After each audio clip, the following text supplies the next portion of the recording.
And they teach us how to establish agriculture and to become civilized again. So the Vedas are telling us very clearly that our civilization is a legacy of an earlier civilization that was destroyed by a flood. So naturally, I needed to focus on India a lot, and I was able to conduct diving expeditions off the northwest coast of India and off the southeast coast of India.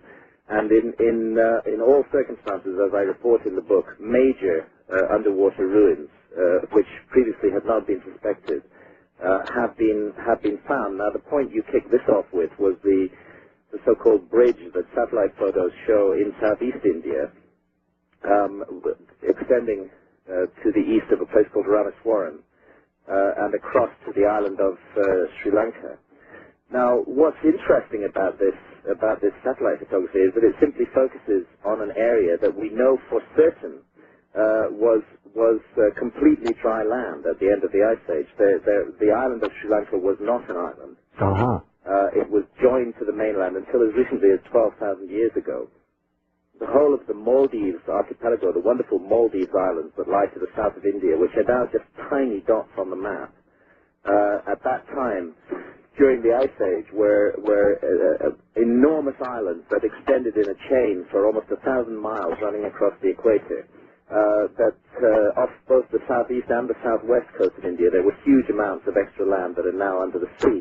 And in this area, we find a legend that speaks of a lost land called Kumari Kandam. This is the name given to the land in Tamil myths. And we hear how a great civilization grew up there, how it established an academy for the preservation of human knowledge and of literature, and how it was destroyed in a terrible flood 11,600 years ago.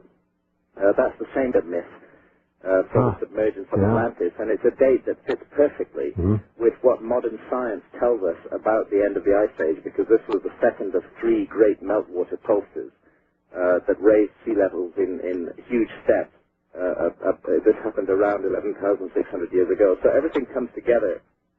Do we have any idea, Graham, how quickly that sea level rose back then? Was it over a period of years, over weeks? Well, you see, this is an issue that geologists are presently in a state of some turmoil about, and I try to go into this in some depth in the book because it's important to understand it. Everybody accepts that the sea level rose, and everybody accepts that it rose in three major steps. This is something that scientists don't argue about anymore.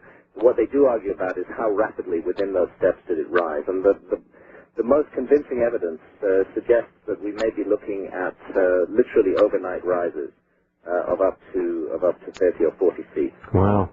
Which would have a shattering effect on any coastal civilization. I should say.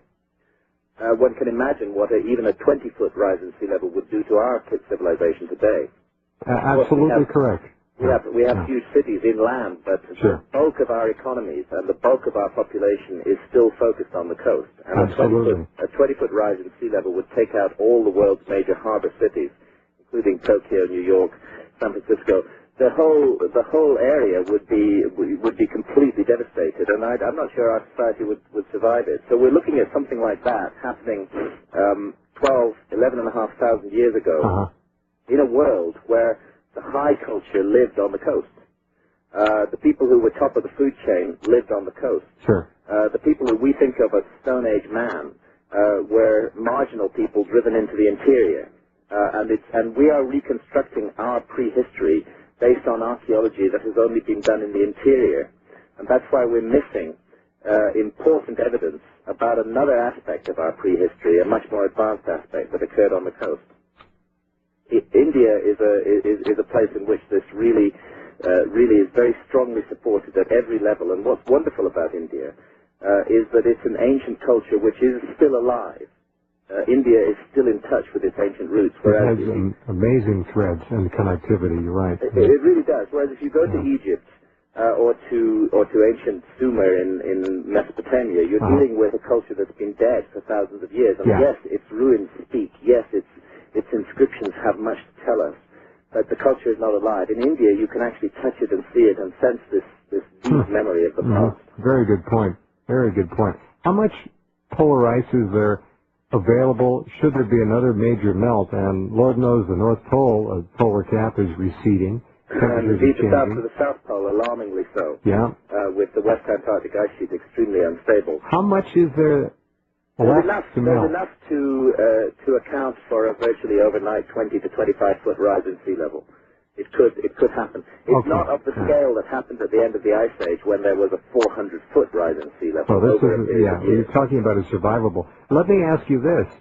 What in the world caused that kind of meltdown literally overnight, 12,000 years ago? What could have caused it? Meteor impact?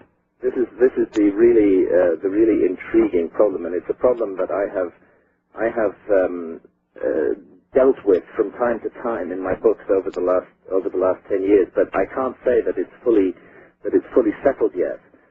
Working theory, do we or do we not? Well, there are many theories, and that's all there are. I mean, in a sense, the one thing that we can be comfortable with is the universally accepted fact that sea level did rise by 400 feet, and that this was accompanied by enormous cataclysms, earthquakes, volcanic eruption. It was accompanied by huge extinctions of animal species.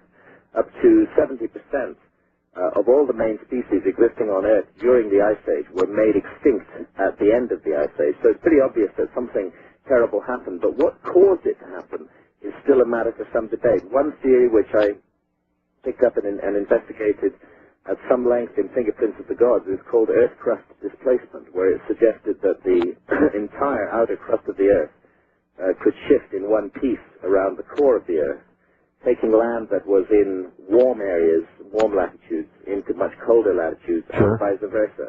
Yeah. That this would, by shifting the ice-covered land into warmer equatorial latitudes, such an event would lead to the meltdown, or what appears to be the meltdown of the Ice Age. That's one explanation. Another explanation. In other words, let me just elaborate a bit more on that.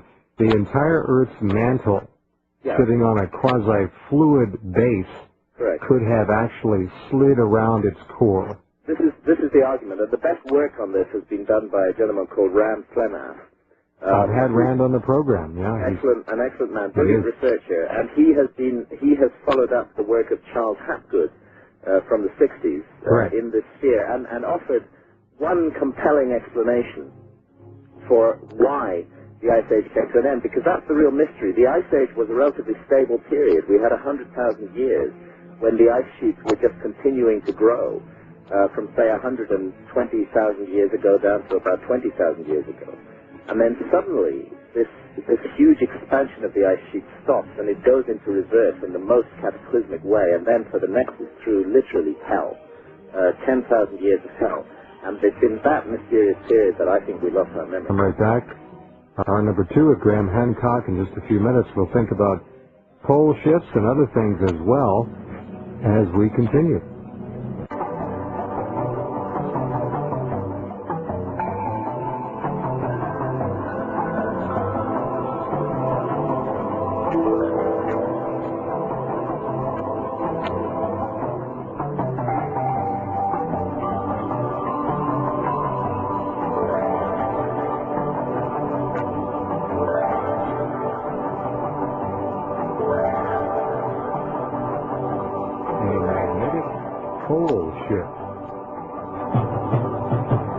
I'm Jeff Rentz with Graham Hancock. It has been said by more than one scientist and researcher that about 4,000 years ago, the Earth's natural magnetic field was about 4 Gauss, G-A-U-S-S, Gauss being a measurement of magnetic field strength, like watts to a light bulb, if you will. But now the Earth's natural magnetic field is only 4/10 of 1 Gauss, a 90% reduction over a very short period of time, geologically speaking, just 4,000 years ago. There, of course, is ample evidence to suggest that there have been relatively routine magnetic, if not physical, pole shifts, and if there are such things as physical pole shifts, I would suggest that we have an explanation as to how that 2-mile thick sheet of ice might have been brought very quickly into a much warmer climate, encouraging massive melting over a very short period of days or weeks. Graham, how do you see it? Yeah, I mean, this is obviously one of the best ways to explain the truly cataclysmic nature of the events that occurred at the end of the Ice Age.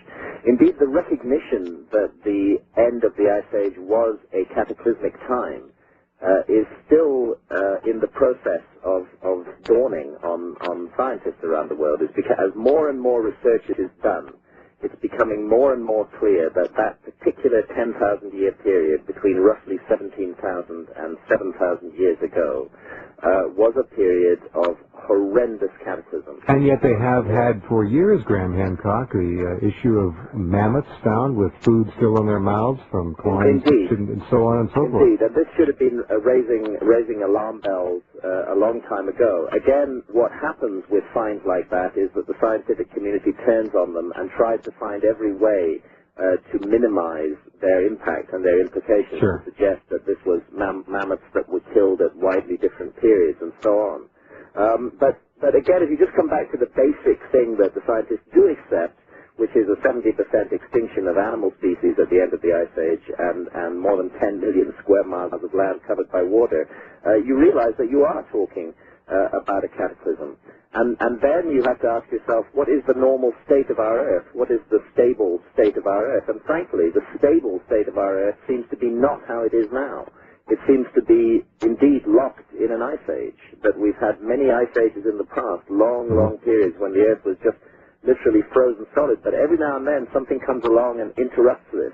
There is also in the ancient history of mythology and folklore the story of a time when the planet became so hot that people had to retreat to caves, and it was so hot outside that Indeed, when they were to stick a branch out through a crack in whatever doorway they had managed to fashion, that branch would actually ignite into flames. That's how hot things got. Yeah. Which does mitigate for a potential meteor impact of some kind. Well, that's the other issue. I mean, what we're looking for is the trigger factor, which causes these stable ice sheets to melt down, and which then radically changes the appearance of the world. And there's no doubt that the two strongest suggestions are a displacement of the crust of the Earth, of the mantle of the Earth, if you will, or an asteroid strike or a comet strike. And again, it's becoming obvious that there have been more and more of these events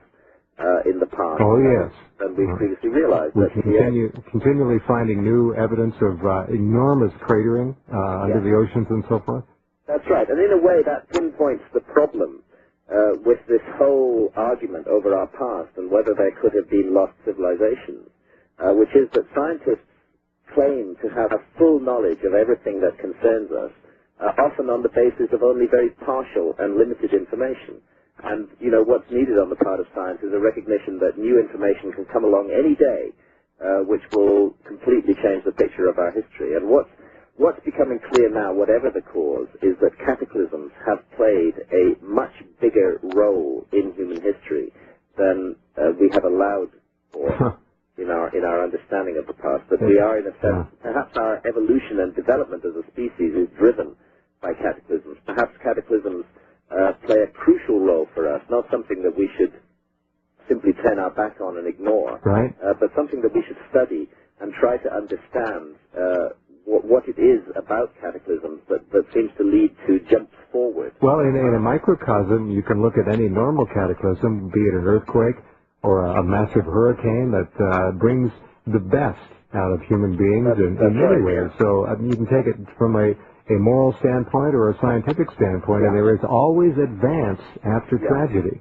It makes people think again, and to reconsider what they're doing and how perhaps to do it better in the future. I mean, it's odd that in this enormous quantity of myths and traditions from around the world that speak of the destruction of a former civilization, virtually every one of these ancient traditions associates it in some way with the behavior of that civilization. True.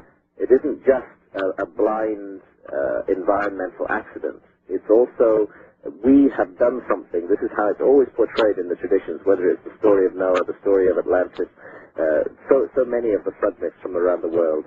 We have done something. The human race has done something. We've reached too high. We've aspired to become gods.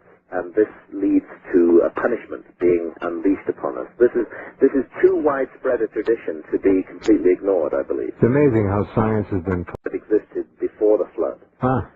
And they teach us, how to establish agriculture and to become civilized again. So the Vedas are telling us very clearly that our civilization is a legacy of an earlier civilization that was destroyed by a flood. So naturally I needed to focus on India a lot. And the so-called bridge that satellite photos show in southeast India, extending to the east of a place called Ramaswaram, and across to the island of Sri Lanka.